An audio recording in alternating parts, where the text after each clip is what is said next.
Hello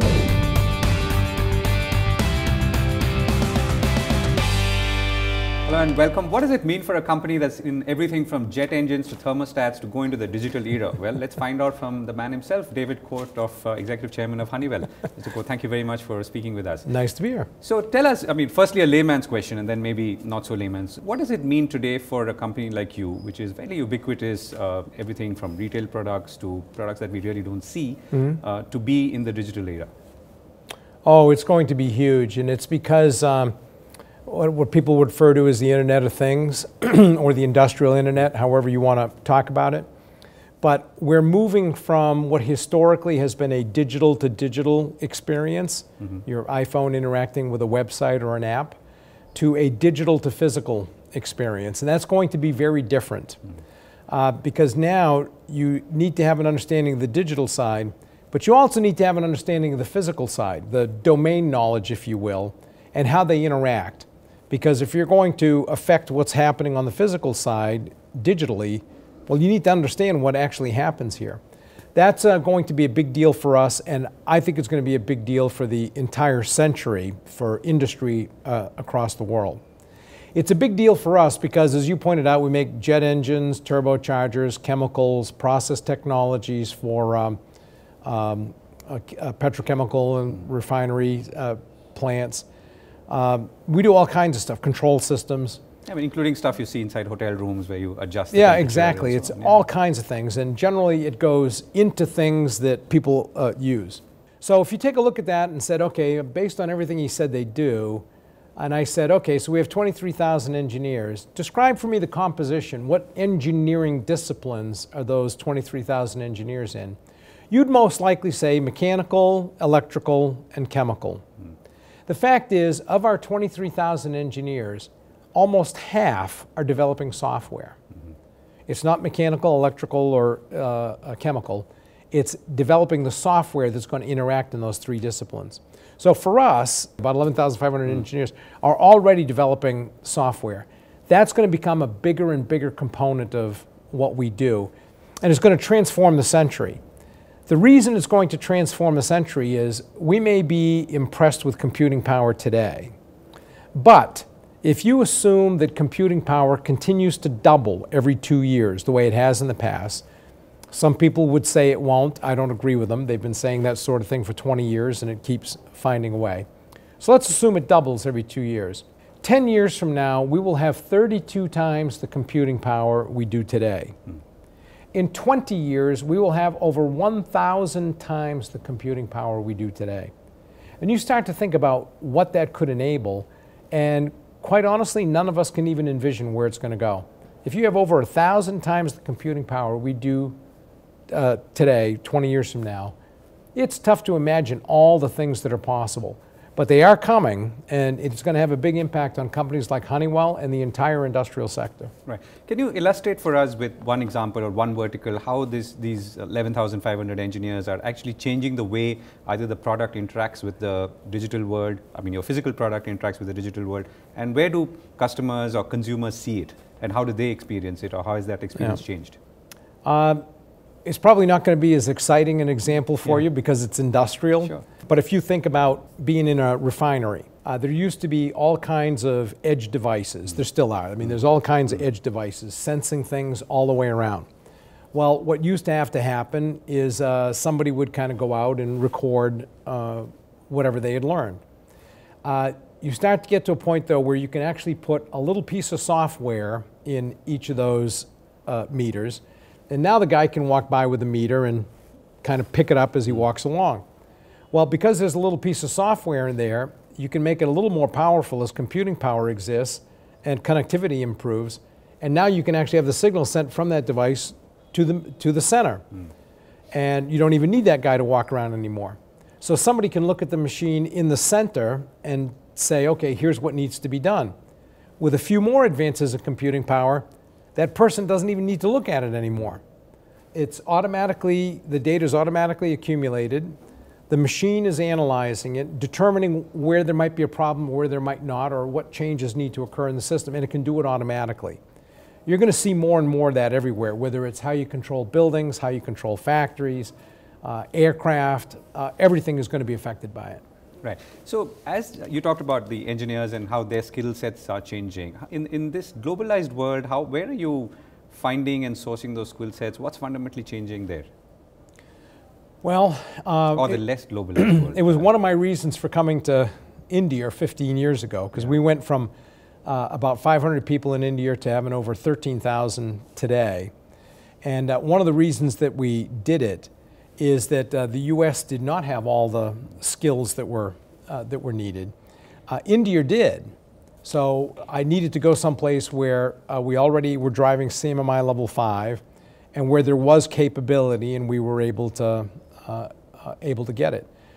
It's still, I would say, going to be a shortage generally over at least the next 10 or 20 years, because not enough kids in the US or India are going into understanding IT, and we need more of that. We're just going to need more of that kind of resource. So I'm a big fan of both countries, the US and India, supporting programming, math, and science in schools so that kids learn. We're all going to need that capability. Right. So at the same time, I mean, you know, many countries are raising their walls. I mean, there are concerns about H-1B visas. I'm not saying it's a concern for Honeywell, but in general, there are concerns about migration of talent or free flow of talent. Is that an issue for you as someone who runs a large global multinational? Well, I'm a believer that protectionism is generally not going to be a good thing for any country, and that's true in India also. India is as protectionist as any country out there, and I think that's one of the things that, if changed, would really improve productivity in the country and improve standard of living for India. I worry about that same sort of thing in the US. Is we need talent there, and if you can't hire them in the US, you do like me and have to go elsewhere to be able to get them. So did that really benefit the US if I'm having to hire in India or China to get the kind of resources that I need, when I could have brought them to the US on a H-1B visa? So I'm hoping that the rhetoric starts to cool and countries around the world look at it and start to realize what global trade actually does for them. Instead, every country focuses on whatever the negative is for them and doesn't look at all the positives that come, and the positives generally far outweigh the negatives. And I'm hoping that attitude starts to come back around, because it's not a good trend for the world.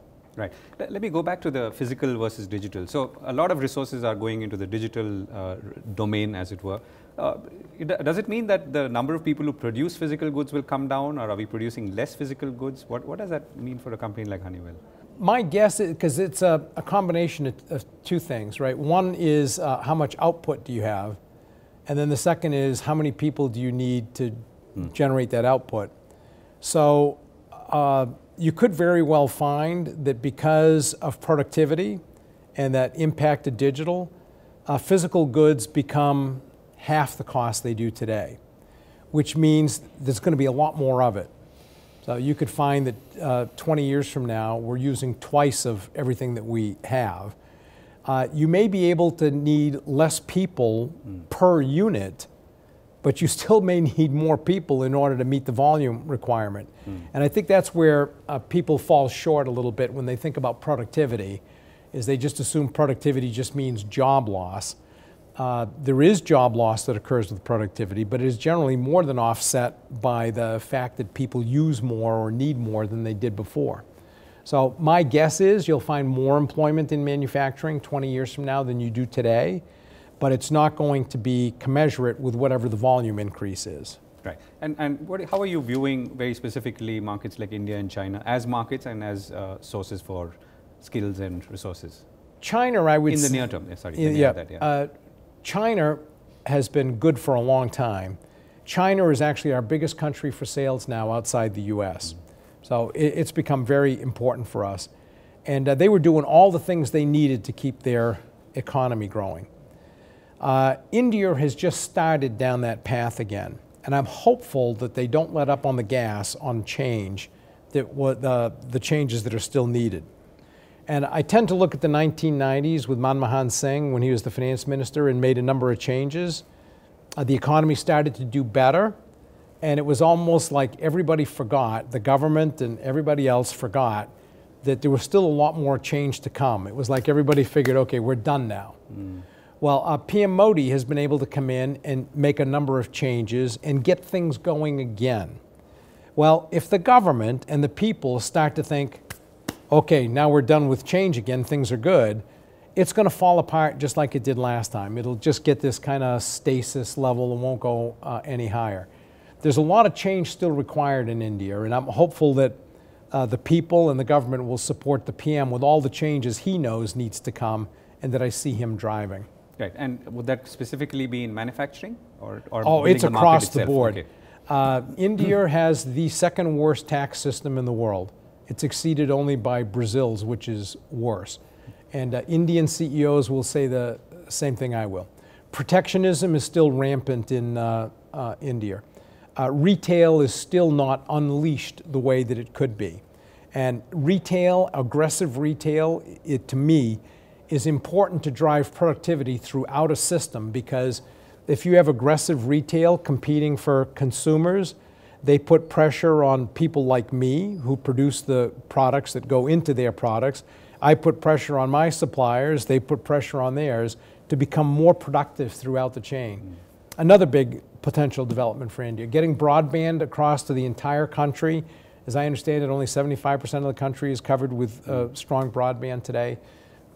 Building education levels so that everybody in the country has a chance. There's a lot of things that still need to happen in India. So I'm very hopeful everybody supports the PM's agenda and allows those changes to happen, and that democracy too often runs into just wanting to argue with itself as opposed and vying for political power for their party.